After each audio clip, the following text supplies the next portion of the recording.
Hello everyone. तो कैसे हैं आप सब लोग। आज ना कुछ पर्सनल बातें करने आ रहे हैं। मैं आपसे कुछ पर्सनल चीज़ें डिस्कस करूँगी, कुछ अपनी लाइफ की, कुछ अपनी फ्रेंड्स की लाइफ की, जो रियल होती हैं और है रियल, है ना। पर ऐसा क्यों है या क्यों होता है मुझे नहीं पता। पहले सभी के लिए वेल विशेस के सभी अच्छे होंगे, सबकी हेल्थ अच्छी होगी, अपना अपना ध्यान सब लोग रखें।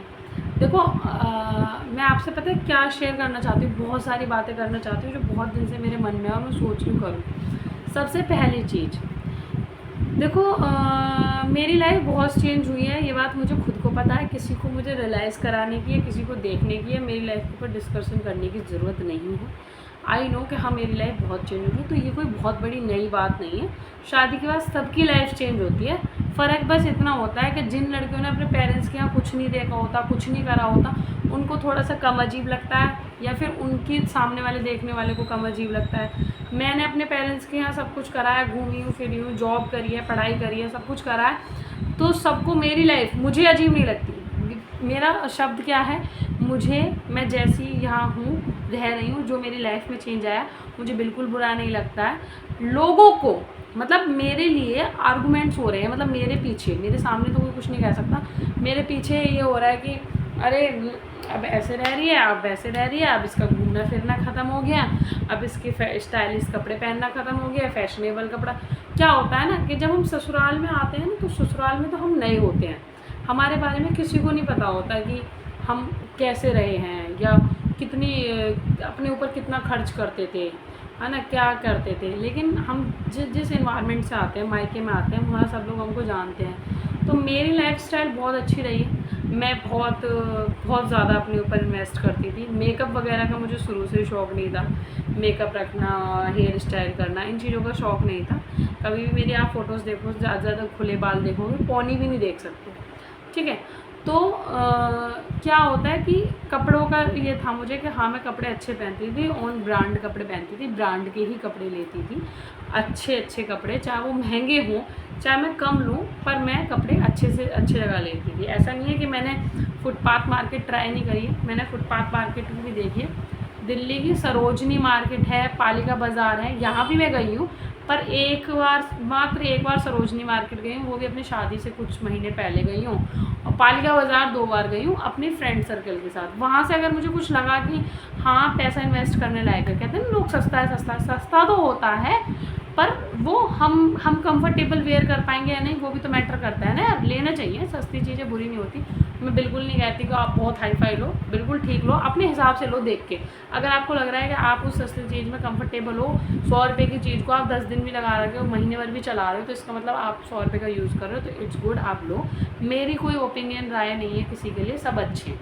वो भी मार्केट अच्छी है और वो भी मार्केट अच्छी है। इनफैक्ट वो मार्केट अच्छी है कि जो लोग हर जगह कॉस्टली चीज़ें नहीं खरीद सकते हैं, वो वहाँ जाके अपना फैशन वगैरह स्टाइल पूरा कर लेते हैं। सबसे बड़ी चीज़। दूसरी चीज़, मेरी जॉब। हाँ मैं जॉब करती थी, मेरे पास भाई देखो सीधी सी बात है, जॉब अच्छी करती थी, एजुकेशन मेरी जो है इन डॉक्यूमेंट्स, मैं अपने मुँह से अपनी तारीफ़ नहीं कर रही हूँ, अच्छी है। तो मुझे इंटरव्यूज़ में अच्छी सैलरी मिलती थी जॉब से। तो मैं ट्रिप प्लान करती थी, हर 6 महीने में कहीं ना कहीं घूमने जाती थी, या तो कंपनी की तरफ से ट्रिप जाती थी, या फिर हम लोग अपने फ्रेंड सर्कल में ट्रिप प्लान करके घूमने जाते थे। तो उसके पीछे ना अथॉरिटी मेरे फादर की थी। मेरे पिताजी ने हमेशा ये कहा था कि लोग कहते हैं ना ये चीज़ अपनी शादी के बाद करना, ये चीज़ अपनी शादी के बाद अदा करना, पर मेरे पिताजी का ये कहना होता था कि देखो शादी के बाद नहीं पता कि आपकी लाइफ कैसे चेंज होगी, ठीक है, कि आपकी लाइफ कैसे बदली थी। मेरे पापा का, मेरे खुद के पिताजी, फादर का कहना था ये, तो कि आप अच्छा पढ़ो लिखो, खूब पैसे कमाओ और अपने सपने अपने दम पे पूरा करो, है ना। कल को ये मत सोचो कि मेरा बाप मेरे करोड़पति से शादी करवाएगा या लखपति से शादी करवाएगा तो मैं ऐसे घूमूंगी या ऐसे फिरूंगी। कुल मिला के उनका कहना ये था कि अपने हस्बैंड के ऊपर भी डिपेंड मत रहो। वही मैंने किया भाई, मैं अपने जो सैलरी अमाउंट कमाती थी, मैं अपना घूमती फिरती थी, अपना एंजॉय करती थी, अपनी सारी चीज़ें देखती थी। मूवी भी में मेरा इंटरेस्ट था, पर मूवी मुझे कैसी चाहिए थी जो हिस्टोरिकल बेस होती है, जैसे उरी हो गई, द कश्मीर फाइल हो गई, इस टाइप की मूवी भी मैं देखती थी, ठीक है। तो बहुत अच्छी थी मेरी लाइफ, इट्स वेल गुड कि मैं अपनी लाइफ को एंजॉय करती थी, फैमिली के साथ भी पूरा टाइम देती थी, सब ठीक है। इनफैक्ट बहुत अच्छी लाइफ थी। लोग कॉपी करने की कोशिश करते थे मुझे, है ना, मेरे कपड़ों को, और मेरे से कह के मांग लेते थे कि यार तू अपनी ये टी शर्ट हमें दे दे, या ये चीज़ हमें दे दे, ये बहुत अच्छी है, तेरा सैंडल बहुत अच्छे हैं, तेरे बैग बहुत अच्छे हैं, तेरे जूते बहुत अच्छे हैं, ये होता था। ठीक है, तो मुझे तो कोई बुरा नहीं लगता था, ना मैं कभी किसी को मना करती थी। अब क्या होता है ना कि मेरी शादी हुई और मेरी शादी के बाद चीज़ें चेंज हुई, ठीक है, पर वो चीज़ें ना आप लोगों की चेंज नहीं हुई, मेरे लिए नहीं। पहली बात तो मेरे माइंड में पहले ही सेटल था कि शादी के बाद सबकी लाइफ चेंज होती है, इसमें कोई बहुत बड़ी बात नहीं है कि मेरे साथ कोई अन्याय या अत्याचार नहीं हुआ। हमारी शादी से पहले की लाइफ फ्री लाइफ होती है, शादी के बाद की लाइफ हमारी रिस्पॉन्सिबिलिटीज़ वाली लाइफ होती है। ठीक है, उसमें भी मेरे साथ ये हुआ कि मेरी फ़र्स्ट प्रेगनेंसी में मुझे प्रॉब्लम हो गई, मेरा प्रीटर्म बेबी हो गया, थोड़े से इशू क्रिएट हुए। ठीक है, मानती हूँ मैं कि हाँ इशू भी क्रिएट हो गए थोड़े से, तो डजेंट मैटर यार, वो मेरी लाइफ है ना, मैं हैंडल कर रही हूँ, मैं डील कर रही हूँ, मुझे कोई प्रॉब्लम नहीं है। अगर मेरी लाइफ में कोई इशू हो रहा है, आप मेरी मदद करने आ रहे हो या आप मेरे लिए कुछ कर रहे हो, तो आप बोलने के हकदार हो। जब आपने कुछ करा ही नहीं, आपने कोई सहारा नहीं दिया, इनफैक्ट आप लोगों ने किसी ने भी एक फ़ोन करके ये नहीं पूछा तेरी बेटी कैसी है, तेरी बॉडी कैसी है, भाई तूने इतने दिन ऑपरेशन के छठे दिन से तू हॉस्पिटल में घूम फिर रही है, तू ठीक है नहीं, किसी ने नहीं पूछा। तो आप जजमेंट करने वाले कौन हो भाई? मेरे पीठ पीछे क्यों जजमेंट करते हो कि अजी ऐसे वैसे। उसके बाद मेरी बॉडी में बहुत सारे मेडिकल चेंज आ गए। मेडिकल चेंज का मतलब है स्पॉन्डिलाइटिस हो गया मुझे, सर्वाइकल हो गया, मेरे स्टैचिस जो ऑपरेशन वाले सिजेरियन बेबी था वो पक गए, उसकी मेरी मेडिसिन चलती रही। इतना सब कुछ मेरे साथ हो गया, किसी को नहीं पता, किसी ने नहीं पूछा। फिर धीरे धीरे करके मेरा स्पॉन्डिलाइटिस से मेरे लेग्स की नसें ब्लॉकेज होने लगी, मुझे ब्लॉकेज आने लगा, मेरे पैर बिल्कुल ब्लॉक हो गए, पैरालाइज्ड होने लगी मेरी बॉडी, लोअर बॉडी मेरी पैरालाइज्ड का मतलब एकदम से जमने लगी, मैं बिल्कुल नहीं उठा पा रही, बिल्कुल नहीं हिला पा रही, ऐसे होने लगी। क्या करा, किसी ने आके मुझे सहारा दिया? कोई मुझे देखने आया? कोई मुझे पूछने आया? नहीं ना, कुछ नहीं ना। फिर आप अपने घर पे बैठ के ये जजमेंट कैसे कर रहे हो जी उसकी तो बहुत बुरी लाइफ है, उसके तो ऐसे घर वाले हैं, उसके तो।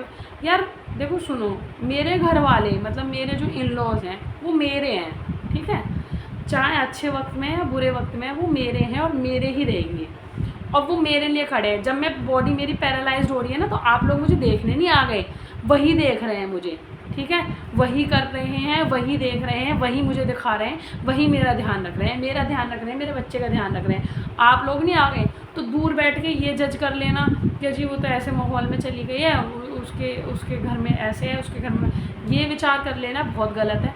अगर आप मेरे मुंह से कुछ नहीं सुन रहे हो, अगर आपसे मैं खुद कह रही हूँ, किसी से भी 1% से भी अगर मैंने अपने मुंह से कुछ कहा है तो ठीक है। चलो मैं ये नहीं कहती कि सब चीज़ बहुत अच्छी है, क्योंकि देखो किसी की ज़्यादा तारीफ़ कर दो ना तो उसको भी नज़र लग जाती है। मेरे साथ ये हो चुका है, मैं पहले सबकी बहुत तारीफ़ करती थी और सबको नज़र लग गई और मेरे संग सब उल्टा हो गया। तो कोई बात नहीं, मेरा कहने का सिर्फ मैं मेरे बारे में बात करूँगी। मेरे बारे में बात करने का मतलब ये है, अभी मैं अभी दिल्ली गई थी, तो मैंने कुछ स्टेटस लगाए थे अपने ड्रेस को देख के, मतलब अपने सूट के साथ, फ्रॉक सूट के साथ। वो कोई बुरा नहीं था, अच्छा खासा मैंने ब्रांड से वो कपड़ा लेके स्टिच करवाया है अपने स्टाइल से, जैसे मुझे वेयर करना था। क्या कमेंट कर रहे हैं लोग, अरे ये सरोजनी से लिया कपड़ा है, ये 100 रुपये का हुआ कपड़ा है, ये हमने देखा। पहली बात भाई, मैं मुरादाबाद में रहती हूँ, मुझे ना दिल्ली सरोजनी मार्केट शॉपिंग करने जाने का टाइम नहीं है मेरे पास, और ना मेरे पास इतना टाइम है कि मैं आपके ड्रेसिंग सेंस पे या किसी और के ड्रेसिंग सेंस पे डिस्कशन करूँ। मैं मुरादाबाद रहती हूँ, मैं वहाँ अपनी बेटी को हॉस्पिटल लेके गई थी, हॉस्पिटल से फ्री होकर मैं एक मॉल में बैठी, वहाँ मेरी फ्रेंड आ गई, पुरानी ओल्ड फ्रेंड, उसके साथ मैंने टाइम स्पेंड किया। मेरा ट्रेन का टाइम हुआ, मैं और मेरे हस्बैंड वापस घर आ गए। ठीक है, हमारे पास मार्केट घूमने का ना तो टाइम है और ना हमारे अंदर इतनी कैपेसिटी है। दूसरी बात, आप लोग ये डिसाइड कर लेते हो ये रूरल में रह रही है, ये परेशान हो गई। मैंने कभी आपसे कहा है मैं परेशान हूँ, या मेरी लाइफ चेंज हो गई है, या मुझे घूमना नहीं मिल रहा, फिरना नहीं मिल रहा, या मैं पहले की तरह कपड़े नहीं पहन रही हूँ तो मैं नुकसान हूँ? नहीं भाई, ये फैमिली है, फैमिली के साथ ऐसे ही टाइम होता है, सबका ऐसे ही होता है, तुम्हारा भी ऐसे ही होता है। जस्ट बिकॉज तुम अपने इन लॉ से लड़ के अपने पतियों के साथ गुलछर्रे बना रहे हो या लड़ झगड़ रहे हो कि हम तो कहीं और ही रहेंगे और हम तो VIP बन के रहेंगे, तो ये कोई वो थोड़ी है कि आप ऐसा कर रहे हो तो मैं भी ऐसा करूँ। भाई मैं नहीं कर सकती ऐसा। और दूसरी बात, मैं क्यों करूँ ऐसा, मैं तो खुश हूँ ना, मैं खुश हूँ यार, मुझे सूट पहनना अच्छा लगता है, मैं खुश हूँ सूट पहनने में। अगर मुझे लाइफ शादी से पहले वाली लाइफस्टाइल जीनी होगी तो क्या फ़ायदा मेरे संस्कारों का? हाँ, मैं जीऊँगी, मैं जीती हूँ, अपनी मर्ज़ी से सारी चीज़ें क्लॉथ्स वेयर करूँगी, लेकिन जब जब मेरे पास टाइम होगा, जब मैं ऐसे इन्वायरमेंट में होंगी, इन्वायरमेंट के हिसाब से तो चलना पड़ेगा ना। अब मुझे तो मेरा इन्वायरमेंट गलत लगता नहीं है, मुझे तो बुरा लगता नहीं है कि मैं कैसे रह रही हूँ या मूड में। सबसे बड़ी बात, मेरे हस्बैंड ने किसी से कुछ माँगा तो है नहीं। और आप लोग कैसे डिसाइड कर लेते हो कि मैं बहुत गरीब घर में रह रही हूँ, बहुत कम पैसों के कपड़े पहन रही हूँ, या फिर मैं शौक, कैसे डिसाइड कर लेते हो आप? कैसे डिसाइड कर लेते हो? देखो, मैं चीज़ों की स्टेटस लगाती हूँ, ठीक है, सही बात है कि हाँ, मैं डाल देती हूँ, पर मैं हर वो स्टेटस नहीं लगाती। मैं हर हफ्ते बाहर जा रही हूँ डिनर या लंच के लिए, तो मैं वो स्टेटस नहीं लगाऊंगी, ठीक है। मेरा कहने का मतलब ये है, हर पॉइंट आपसे शेयर नहीं करती हूँ। सोशल मीडिया की एक लाइफ होती है, वो उतनी ही शेयर होनी चाहिए जितनी की ज़रूरत हो, उससे ज़्यादा शेयर नहीं होनी चाहिए। मैं क्या चल रहा है, मेरे घर में क्या चल रहा है, वो मैं किसी को बताना ज़रूरी नहीं समझती। तो मुझे नहीं लगता कि आपको भी मेरी लाइफ में इंटरफेयर करने की ज़रूरत है। अब बात रही सरोजनी से कपड़े खरीद के पहनने के, 100 रुपये के गाउन में लेके पहन रही हूँ, तो भाई देखो, तुम 4 दिन से सरोजनी जाना सीख गए, तुम 4 दिन से जो है दिल्ली की मार्केटों के बारे में जान गई, सस्ते सस्ते कपड़े के बारे में जान गई। भाई मैं वहीं रही हूँ, वहीं पैदा हुई हूँ, वहीं पढ़ी लिखी हूँ और वहीं नौकरी करी है, तो मुझे दिल्ली की नॉलेज और दिल्ली का ज्ञान तो मत ही दो कि कहाँ 100 रुपये के कपड़े मिलते हैं। मेरे को ला के दे देना 100 रुपये का गाउन दिल्ली से, तब मैं देख लूँगी। और दूसरी चीज़, और सबसे बड़ी बात रही मेरी जॉब की, कि मैं जॉब नहीं कर रही। भाई मेरे बच्चे हैं, मैं अपना बच्चा पालूंगी, पहले बच्चे पे ध्यान दूंगी, फिर भी मैं वर्क फ्रॉम होम कर रही हूँ। ऐसा नहीं है मैं खाली बैठी हूँ। ये जो बड़े बड़े मिथ अपने दिमाग में पाल रखा है कि ये बेकार हो गई और ये कुछ नहीं कर रही है, बड़ा सेल्फ डिपेंड का ज्ञान देती थी, अब भाई मैं सेल्फ डिपेंड हूँ, मैं वर्क फ्रॉम होम कर रही हूँ, पर मेरे लिए ना मेरा बच्चा ज़रूरी है। ये नहीं कि नौकरी के लिए बच्चों को छोड़ छोड़ के चले जाओ सास ससुर के ऊपर एकदम से। उनके ऊपर भी बर्डन होता है, उनके ऊपर भी अपनी फैमिली है, उन्होंने हमें पाल दिया, हमारी शादियां करवा दी, अब उन्होंने क्या ठेका ले लिया है कि हमारे बच्चों को भी लेके बैठे रहेंगे? बस सीधी सी बात है। अभी मेरा मी टाइम है, मेरा फैमिली टाइम है। एक चीज़ ना बैलेंस होती है कि ये जॉब का टाइम है और ये फैमिली का टाइम है। फैमिली के टाइम पे फैमिली को ही टाइम देना चाहिए, और ये एक फ़ीमेल की सबसे बड़ी रिस्पॉन्सिबिलिटी होती है। हाँ, मेंटल प्रेशर होता है बहुत ज़्यादा, पर ये फीमेल की रिस्पॉन्सिबिलिटी होती है, जो कि मैं फ़ील कर रही हूँ। मेरे लिए भी मेरे बच्चे के लिए टाइम देना बहुत ज़्यादा ज़रूरी है। मेरा बच्चा उस एज में है जिस एज में उसे मदर केयर की ज़रूरत है, ठीक है। तो मेरे जॉब ना करने से आप लोग बिल्कुल चिंतित ना हो, मैं जॉब कर लूँगी। और सबसे हाथ जोड़ के विनती है, मैं क्या कर रही हूँ, क्या नहीं कर रही हूँ, वीडियो बना रही हूँ या वर्क कर रही हूँ या काम नहीं कर पा रही हूँ या मैं बीमार रहती हूँ, आप मेरा दुख नहीं पूछ सकते, तो प्लीज़ ज्ञान ना बांटें, बकवास ना करें किसी भी तरीके का। मैं पढ़ रही हूँ, मैं नहीं पढ़ पा रही हूँ, यार ठीक है ना, सही है, सही बात है। मेरी फैमिली मुझे सपोर्ट कर रही है, मतलब मुझे मेरी फैमिली में वीडियो बनाने को मना नहीं है। मैं बीमार हो रही हूँ तो यार मेरे घर वाले कर रहे हैं मेरे लिए, आप लोग थोड़ी कुछ करने को आ रहे हो। वो उनका कहने का हक है, वो कह सकते हैं कल को कि हम एकता कुछ नहीं कर रही है या बीमार रहती है, परेशान रहती है। आपका किसी का कहने का कोई हक नहीं है। आप में से कोई एक लोग मेरे को एक फ़ोन करके नहीं पूछता भाई कि क्या परेशानी है क्या नहीं है, फिर आपको कहने का किस तरीके का हक है? हाँ, क्या आप कैसे डिसाइड कर सकते हो कि मैं जॉब नहीं कर रही हूँ या मेरा करियर ख़राब हो गया है? आपको पता है जो मैंने एजुकेशन करी है, मेरी जो नॉलेज है, वो कोई मेरे से छीन लेगा? ज्ञान कभी किसी का नहीं बढ़ता है, ध्यान रखना। तुम 4 दिन रह के कूद लो या 40 दिन रह के कूद लो, या पति के पैसे पे कूद लो या ससुर के पैसे पे कूद लो या सास के पैसे पे कूद लो, जिस दिन कोई नहीं रहेगा ना, उस दिन अकेले खाली हाथ भीख मांगते नजर आओगे। इससे ज़्यादा तुम्हारी कोई औकात नहीं है, कोई भी। जो इन लॉज के ऊपर डिपेंड है बाय फाइनेंशियल, भाई साहब इन लॉज के ख़त्म होने के बाद क्या करोगी तुम, हैं? और जो औरत हर टाइम अपने हस्बैंड के ऊपर डिपेंड है, क्या करती रहेगी, क्या मुझे यहाँ रहना है, वहाँ रहना, ये वो क्या होएगा? सोचो क्या है। अरे यार, तुम पे 10-10 सालों में, 7-7 सालों में, 8-8 सालों में, 6-6 सालों में अपनी एजुकेशन तो कंप्लीट होती नहीं है, तुम दूसरे बंदे को कैसे जज कर लेते हो? किस मुंह से जज कर लेते हो यार? सबका कैरेक्टर सर्टिफिकेट आपसे ले लो, आपके कैरेक्टर सर्टिफिकेट किसी के पास नहीं है। भाई लोगों की शादी के बाद मैरिडल अफेयर चल रहे हैं, पर बंदा दूसरे बंदे को कैरेक्टर सर्टिफिकेट दे रहा है? कैसे? How is this possible? कैसे कर लेते हो यार ये चीज़ें आप?